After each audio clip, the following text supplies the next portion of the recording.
food in Biggie's house. You took from my own batch and I'm here to send you. Hey, I will take. You didn't know. The point is, you people cannot share. I think we should just do it, just in case. Make her do it, you. So about the things that happened. Yes, did you want me to care? Yeah. That means something is working you. Maybe you should think before you speak. You don't miss me. Who be that? Look, budget, this way they help me deliver the message. It's crazy back-to-back moments in Biggie's house. So Rhutee, going into the kitchen, says she does not eat egusi and she's hungry and she needs to fix something for herself. Initially, she was telling Chinwe was asking her to make a fang soup, but she said if there is ingredients, she will, but if none, she will look for an alternative and eat. Rhutee then comes into the kitchen. On seeing plantain, goes for the plantain. And Ocee is telling her, see, you can't just come and take plantain, that you need to ask now, that they already have how they planned and stacked food ahead of the week, so that all you needed to do was just ask who owns this, how does things go, you know.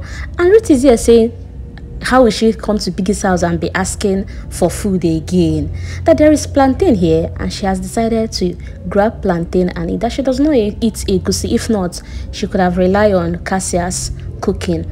And Ocee is saying, yes, I'm not saying you will not eat, but at least ask question. And the plantain you even went for is from my starch. Ask, oh, who owns this? You were here before, you know how it's done, so stop asking like you don't know how things go here. And Rhutee is saying, no, there's no way she will be asking for food in Biggie's house. No, now that is not possible. And Ocee then said, well, I can't keep arguing with you people. It's like you people are just here to, you know, cause something. And Chinwe is telling Ocee, you people how? Like, who are you people? Who are you using the word you people for? Rhutee then turns to Ocee, telling Ocee, okay, now I'm asking, what do you want me to eat? Show me what you want me to eat. And Ocee saying, oh no, she says she does not eat crayfish, so she does not like she doesn't like the Indomie crayfish. Not that she doesn't eat crayfish, that she does not like that particular variant, the Indomie crayfish. So what else should I eat? Is there any other thing in the house? No. And here you are saying I should ask. Okay, now I'm asking you, show me, what can I eat? What should I eat? And Ocee said, well, he does not have the time to be arguing, and then left the kitchen. Chinwe then turned to Rhutee, telling Rhutee, imagine, these ones they call you people. These ones are just here to cause trouble, because tell me why Dami, after causing trouble for Topher and Anita, you're here asking Sooj, do you miss me, or you've been distracted? And Sooj is like, distracted by what? She's saying, distracted only for Onyeka. Onyeka was not the one that chipped in. Maybe the task, you know. And so they say, no, I'm not distracted. Time is all we've got in Biggie's house. You know, I have all the time. And speaking of Dami, Chinwe and Rhutee. So when Rhutee was making Chinwe's hair, Rhutee then told Chinwe that, she pitied this Anita and Topher's sheeple because Topher already asked Dami out before Dami got evicted. So coming in back now, that things are going to get a little bit dicey, and that Topher himself should not even deny that he doesn't still feel anything for Dami. And to tell you that these people know what they are doing, Rhutee then told Chinwe, imagine the Mbadiwe twins talking about denying the alliances they formed. Those ones, they think it's by answering questions in a political way, that she intentionally was going deeper so as to get, you know, more opinion from them regarding all that have happened previously. Meanwhile, Topher pulled Anita for a talk regarding the whole rubbing of chest thing, trying to clarify Anita that it wasn't that deep for him. And Anita said, what I saw, according to what you're saying, what I saw was very deep. I was there, I witnessed it. And then she turned to Topher again, asking Topher, I really want to ask you, did you see me as at that point she was doing that to you? And Topher said yes. She said, well, she wants to ask again to be sure that you saw her. You know, if you watch my previous video, Anita kept asking Topher, like, did you know I was there when this girl was doing that to you? And Topher initially wanted to say no, that he didn't notice. And Anita then said that it will even blow her mind if she discovers that you didn't notice her presence. But Topher now said, oh, I saw you. And then here she is asking again to be sure, telling Topher that it's surprising because she has never been in a situation like this, a situation whereby her man is being robbed by another woman and the man is not doing anything about it. The man is just there giggling, they are robbing you. But well, that she will never put herself in a case where she will have to fight a woman. Never. That any man that wants to be taken should be taken. If you want your chest to be rubbed, go ahead. Well, Topher then jokingly started demonstrating to Anita that is nothing, you know, it was nothing to him. But since you're taking it this deep, that he's just here to clarify things with you, to tell you that it's fine, it's cool, nothing is going on, that this is even nothing compared to what will be happening when they get out of the house. And that he wants to know, were you really worried with what happened between him and Dami? And here is Anita saying, worried over what? Why should she get worried? And Topher was like, okay, that he just wanted to be sure everything is cool. And then Anita turned to Topher, asking Topher, so why are you asking if I was worried? You know, and Topher said, I just wanted to know now if you were, like, I will try to explain further.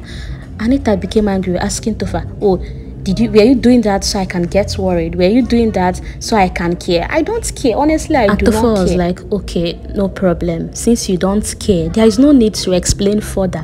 That was what he was doing, like checking up on you to be sure everything is fine. Well, Anita started dragging the whole matter, asking Topher, explain.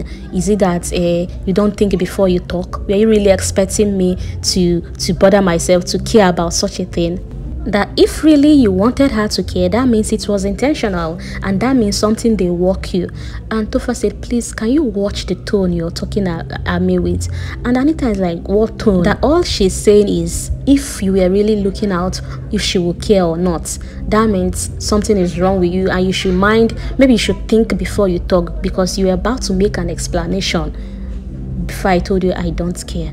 And Topher is here telling Anita, can you just, mind how you talk to me, that I don't talk to you in such a rude way, but any given opportunity, you start speaking at me in a very harsh way. Well, Anita said she's unapologetic about her tone, that this is how she addresses issues, that all she's saying is nobody should poke her, because she does not go around poking people, so nobody should do that to her. She even told Topher that she's beginning to observe that he's changing immediately, like at the moment they are talking, that she's beginning to get a different reaction from him. And where is that coming from? Is it from just this little scene of them coming into the house? What's going on?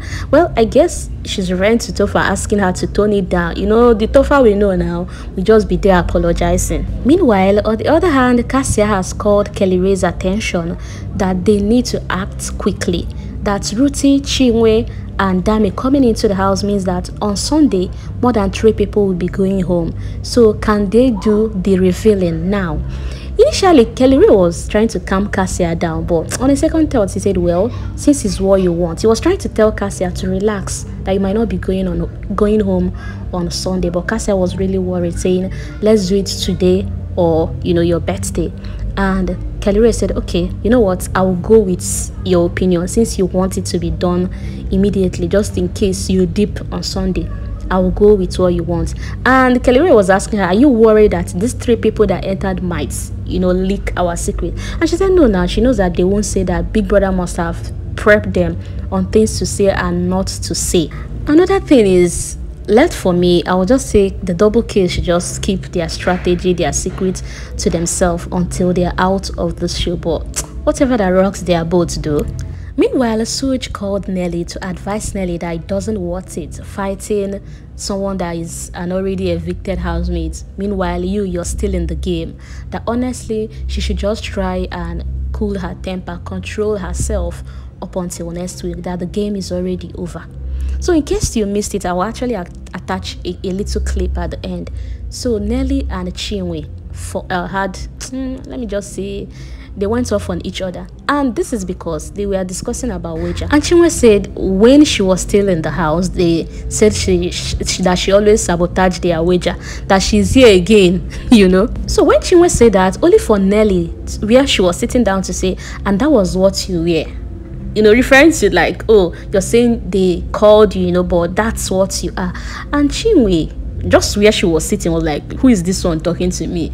When they wash your pee, she started throwing words at Nelly, only for Nelly to stand up, come to where Chinwe was sitting, to ask Chinwe, are you mad? And Chinwe's like, you're coming to my front, to my presence, to ask me, are you, from there?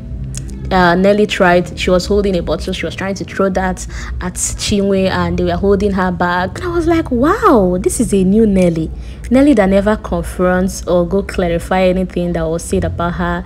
Even Wani and Handi had, like Ebuka had revealed what Wani and Handi have said about her, and she never replies. But coming to fight Chinwe, wow, it's another side of Nelly. Surprise, surprise. Meanwhile, Ocee said that he feels so stupid having to exchange word with Rhutee over what? Plantain. And Wani said she's just here watching the drama unfold, that she's just entertaining herself. That before now, maybe she was crying, she missed her people, but well, they should keep entertaining her.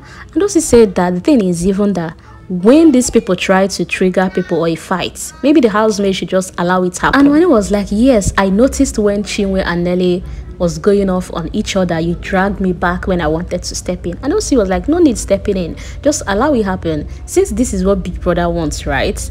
You know, maybe they should just watch them unravel and whatever. And even if Big Brother means business during today's pool party, he should go ahead and bring gordons and other strong drinks. Since this is the kind of show he wants to put up, he should bring it and watch things unfold to the fullest. Housemates, don't vex. Well, Wani asked Ocee which of them was the one that went off on you, and Ocee said not necessarily, but it was Rhutee. So that Rhutee wanted to take Plantain, and he was just trying to tell Rhutee, this is like week 9, you left in week what? You know, ask questions on how things are done here. And well, Rhutee kept on going on, but eventually that Victoria gave Rhutee her own plantain. Moving on, so still on violence, Cassia made egusi soup, and then Rhutee helped with making the swallow for her and also helping her share the food. And she said she will be she's going to be biased with the sharing. She will give the people that didn't vote her out more food, more soup, and maybe an extra meat. And she said, well, starting with Topher. And Chinwe said, are you also going to give their madam? And guess what Rhutee said? Give who be that? Give which person? Low budget Messieke. That she was referring to Nelly as low budget Messieke. Wow. Low budget Messieke. And she even said they should help her and deliver the message. Like Chinwe said she wanted to call Nelly Radio Biafra, but hearing Rhutee say low budget Messieke, that took her off, and the both of them started laughing at it. This house, it means these ones are just here to create content fully for content, because come on now, they won. Or let's see if they are living on Sunday, because why all these plenty gbasgbos in a day? Anyways, let me read your comments regarding the plenty gbasgbos happening in a day. To you, are they giving, or is it too much? Are they going out of character? Are they overdoing it? Should they tone it down? Should it continue to happen? Is this the content Biggie wants? Like, you know, let me read your opinion regarding everything happening just in one day. We have had Chinwe versus Nelly, Rhutee versus Ocee. Like, come on now, what's more? And here you are, Dami, telling Sooj'S, do you miss me? Knowing fully well what you've caused for Sooj'S, for Topher and Anita. And here you are moving to Sooj'S again. And Chinwe was even saying, this thing why I carry for back, do you think it's smoke? I guess maybe she's trying. I just hope she doesn't go between Sooj'S and Nelly, because since Nelly says she's ready to pour drink, who knows what she'll be pouring if Chinwe tries to put head. But let me read your opinion regarding all of this. There's nothing to gain with you. Come and do your work. See the way this Ocee come, we say one, come and sit down. It doesn't concern you. Sit down.